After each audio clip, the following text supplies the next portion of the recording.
کیا ختنہ کروا کر مسلم بنتے ہیں؟ جانیے قرآن سے۔ بھائی کیا سوچ رہے ہو؟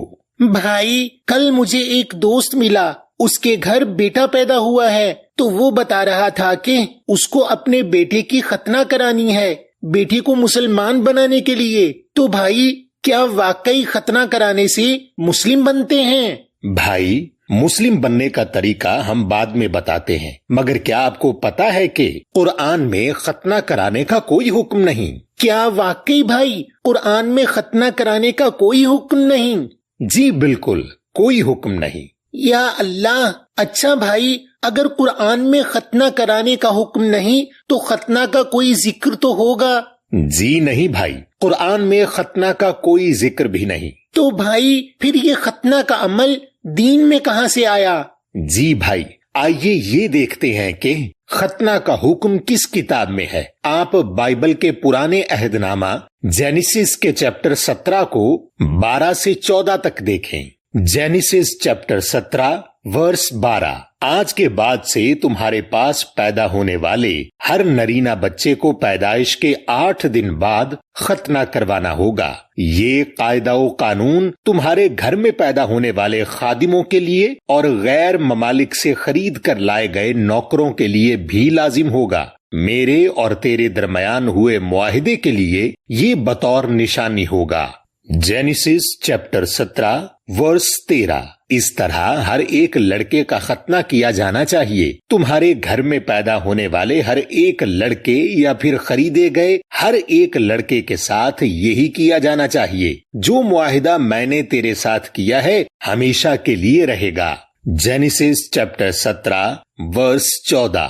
کوئی بھی نرینہ اولاد جس کا ختنہ نہ کیا گیا ہو اسے اپنے لوگوں سے کاٹ دیا جائے گا، کیونکہ اس طرح کی اولاد میرے معاہدے کی نافرمانی کر رہی ہے۔ تو بھائی ختنہ کرانے کا حکم یہودیوں اور عیسائیوں کی کتاب بائبل میں ان کے لیے موجود ہے، اور بائبل کوئی اللہ کی انجیل نہیں۔ تو ختنہ کروا کر آپ یہودی یا عیسائی تو بن سکتے ہیں، مگر اس کا مسلم بننے سے کوئی تعلق نہیں۔ یا اللہ! بھائی پھر یہ جو مختلف فرقوں کی اپنی اپنی حدیث کی کتابیں ہیں، کیا وہ یہ بات بائبل سے لے کر بیان کرتے ہیں؟ جی بھائی بالکل، وہ سب ایک دوسرے سے سن کر انسانوں کی لکھی کتابیں ہیں۔ دیکھیں اللہ سورہ نمبر 4 کی آیت نمبر 105 میں بتا رہے ہیں کہ رسول کی طرف کتاب نازل ہی اس لیے کی ہے کہ وہ اس کتاب کے ذریعے لوگوں کے درمیان حکم کریں۔ تو جو بات اللہ کی کتاب میں نہیں وہ بات اللہ رسول کا حکم نہیں۔ آپ یہ آیت دیکھیں۔ إنا أنزلنا إليك الكتاب بالحق لتحكم بين الناس بما أراك الله ولا تكن للخائنين خصيما۔ بے شک ہم نازل ظاہر کی ہم نے تمہاری طرف خاص کتاب لکھائی ساتھ خاص حق کے، تمہارے حکم کرنے کے لیے درمیان لوگوں سوال کرنے والوں ذہنوں کے ساتھ جو دکھایا تم کو اللہ نے، اور نہیں تم ہو خیانت کرنے والوں کے لیے ایک حمایتی۔ بھائی یہاں اللہ کہہ رہے ہیں کہ کتاب اس لیے نازل کی ہے کہ کتاب سے لوگوں کے درمیان حکم کریں۔ جی بھائی، جب اللہ نے کتاب سے حکم کرنے کا کہا تو اللہ کا رسول اللہ کے حکم کے خلاف کیسے کرے گا؟ تو جو چیز اللہ کی کتاب میں نہیں وہ نہ اللہ کا حکم ہے اور نہ رسول کا۔ تو بھائی کیا اس کا مطلب یہ ہوا کہ ہم بغیر ختنہ کے بھی مسلم بن سکتے ہیں؟ بھائی پہلے آپ کو مسلم لفظ کو سمجھنا پڑے گا۔ مسلم لفظ کے بنیادی حروف ہیں سین، لام، میم، جن سے مختلف لفظ بنے ہیں، جیسے سلام، سلیم، تسلیم، اسلام، مسلم وغیرہ۔ اور سلم کے معنی ہوتے ہیں جھک کر یا عمل کر کے سلامتی میں آنا، اور جو جھک جاتا ہے یعنی عمل کرتا ہے اور سلامتی میں آ جاتا ہے اس کو ہم مسلم کہتے ہیں۔ تو بھائی کیا ہم کلمہ پڑھ کر اللہ کے مسلم نہیں بنتے؟ بھائی کلمہ پڑھ کر تو آپ اللہ کو واحد حکم دینے والا مان کر دائرہ اسلام میں داخل ہوتے ہیں، مگر آپ مسلم نہیں بنتے، کیونکہ سلامتی تو اللہ کے حکم کو نہ صرف جان کر اور مان کر بلکہ اللہ کے حکم پر عمل کر کے ملتی ہے۔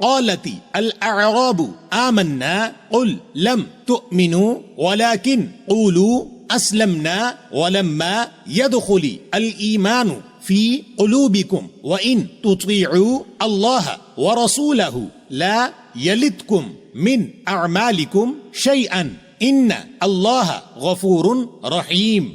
کہتے ہیں خاص عرب پاک صاف ہم ایمان لے آئے، کہہ دو نہیں تم ایمان لائے، اور لیکن کہو ہم اسلام سلامتی میں آئے، اور یقیناً نہیں داخل ہوا خاص ایمان بیچ تم سب کے سمجھنے کی صلاحیت، اور اگر تم اطاعت کرو اللہ کی اور اس کے رسول پیغام پہنچانے والے کی، نہیں چاہے گا کم کرے گا تم سب سے تم سب کے اعمال کچھ، بے شک اللہ بخشنے والا رحم والا ہے۔ تو بھائی اس کا مطلب یہ ہوا کہ صرف کلمہ پڑھنے سے ایمان نہیں آتا، یعنی اسلام میں آنے کا کہنا اور ایمان لانے میں فرق ہے۔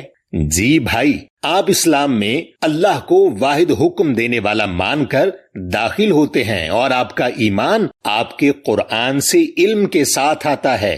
مثلا اللہ قرآن میں 80 سے زائد آیات میں ایمان والوں سے براہ راست مخاطب ہو کر کہتے ہیں، اے وہ لوگوں جو ایمان لائے ہو، اور ایمان لانے کا دعویٰ کرنے والوں کو ان کی 80 سے زائد ذمہ داریوں کی ہدایت کرتے ہیں، اور ہم ان میں سے جتنی ہدایت و ذمہ داریوں کو جانیں گے اور اسی طرح اللہ کے جتنے بھی احکام ہم قرآن سے جانیں گے اور یقین کریں گے، ہمارا اتنا ہی مکمل اور درست ایمان ہوگا۔ تو بھائی کیا ہم ایمان لا کر مسلم بن جاتے ہیں؟ نہیں بھائی، ایمان لانے کے بعد عمل کی باری آتی ہے۔ اگر آپ آیات پر ایمان لانے کے بعد جس آیت پر عمل کرتے ہیں تو آپ اللہ کے اس حکم کے مسلم بنتے ہیں، اور آپ اللہ کے جتنے حکم مانیں گے آپ اتنے زیادہ مسلم بنتے ہیں، اور جس حکم پر آپ ایمان لانے کے بعد عمل نہیں کرتے تو آپ اس حکم کے منافق بن جاتے ہیں، کیونکہ منافق وہ ہوتا ہے جس کے قول اور فعل میں فرق ہوتا ہے، یعنی آیت میں دیے گئے احکام کو مانتا ہے مگر عمل نہیں کرتا اور دوسروں کو بھی روکتا ہے۔ دیکھیں اللہ سورہ نمبر 4 اور آیت نمبر 61 میں کیا بتا رہے ہیں۔ وَإِذَا قِيلَ لَهُمْ تَعَالَوْا إِلَى مَا أَنزَلَ اللَّهُ وَإِلَى الرَّسُولِ رَأَيْتَ الْمُنَافِقِينَ يَصُدُّونَ عَنْكَ صُدُودًا۔ اور جب کہا جاتا ہے یقیناً ان کو آؤ طرف جو نازل ظاہر کیا اللہ نے، اور طرف خاص رسول پیغام پہنچانے والے، تو دیکھے گا خاص منافقوں کو روکتے ہوئے بارے میں تیرے رکتے ہوئے۔ بھائی اس آیت کے مطابق تو منافق نازل کی ہوئی کتاب اور پیغام پہنچانے والے کی طرف نہیں آئیں گے اور خود بھی رکیں گے اور دوسروں کو بھی روکیں گے۔ جی میرے بھائی، کیونکہ نازل تو صرف کتاب ہوئی اور رسول پاک نے بھی صرف کتاب بیان کی، تو منافق اللہ اور رسول کی کتاب پر عمل کرنے سے خود بھی رکے گا اور آپ کو بھی روکے گا۔ یہ کلمہ پڑھنے والا تو ہوگا مگر آپ کو قرآن سے دور کرے گا، کبھی قرآن کو مشکل کہے گا، کبھی قرآن کو نامکمل کہے گا، کبھی کہے گا کہ قرآن انسانوں کی لکھی ہوئی کتابوں کے بغیر سمجھ نہیں سکتے، کبھی کہے گا کہ قرآن کو کسی عالم کے بغیر نہیں سمجھ سکتے، کبھی کہے گا ابھی بہت وقت ہے بعد میں عمل کر لینا، کبھی دنیا کی فکر کرائے گا کہ دنیا کیا کہے گی، تو کبھی رزق کی کمی کا خوف دلائے گا، یعنی کچھ بھی کرے گا مگر نہ خود قرآن پر عمل کرے گا نہ آپ کو کرنے دے گا۔ تو یاد رکھیں کہ قرآن کے مطابق مسلم کوئی قوم نہیں ہے بلکہ اللہ کے احکامات پر عمل کر کے سلامتی میں آنے والے کو مسلم کہتے ہیں۔ اسی طرح کافر بھی کوئی قوم نہیں ہے بلکہ جو اللہ کی آیت میں دیے گئے حکم کا انکار کرتا ہے اسے کافر کہتے ہیں، کیونکہ کفر کے معنی انکار کرنے کے ہیں۔ اسی طرح منافق بھی کوئی قوم نہیں ہے بلکہ منافق تو عملاً انکار کر کے کافر کی بری قسم ہے، کیونکہ منافق وہ لوگ ہوتے ہیں جو اللہ کی آیت کو مانتے تو ہیں مگر اس پر عمل نہیں کرتے، یعنی عملاً انکار کرتے ہیں۔ تو وہ جتنے احکامات کو مان کر ان احکامات پر عمل نہیں کرتے تو وہ اتنے منافق بنتے ہیں۔ بھائی آپ کا بہت شکریہ، اب میری سمجھ میں آ گیا کہ ہم نہ ختنہ کروا کر، نہ کلمہ پڑھ کر، نہ کوئی حلیہ بنا کر مسلم بنتے ہیں، بلکہ ہمارے جتنے اعمال قرآن کے مطابق ہوں گے ہماری زندگی میں اتنی سلامتی ہوگی اور ہم اتنے مسلم ہوں گے۔ تو ہمیں ساری زندگی جد و جہد کرنی ہے اللہ کی کتاب پر عمل کرنے میں، تاکہ ہم زیادہ سے زیادہ مسلم بن سکیں، اور یہ ہمارے اعمال بتائیں گے کہ ہم کتنے کافر، کتنے منافق اور کتنے مسلم ہیں۔ اور آپ ہماری مختلف موضوعات پر 50 سے زائد ویڈیوز ہمارے فیس بک پیج یا ہمارے کوسچن قرآن آفیشل کے نام سے موجود یوٹیوب چینل یا ہماری www.questionquran.com کے نام سے موجود ویب سائٹ سے دیکھیں، اور گھر میں موجود لفظ با لفظ ترجمہ والے قرآن سے تصدیق بھی کریں۔ آپ ہمارے کوسچن قرآن آفیشل کے نام سے موجود یوٹیوب چینل کو سبسکرائب ضرور کیجئے تاکہ آپ کو ہماری تمام ویڈیوز فوراً ملتی رہیں، اور آپ ہماری ایپ سٹور اور پلے سٹور پر کوسچن قرآن کے نام سے موجود مفت موبائل ایپ ڈاؤن لوڈ کریں اور ہزاروں سوالات اور ان کے جوابات براہ راست قرآن سے حاصل کریں اور مختلف ترجموں سے قرآن کا مطالعہ کریں۔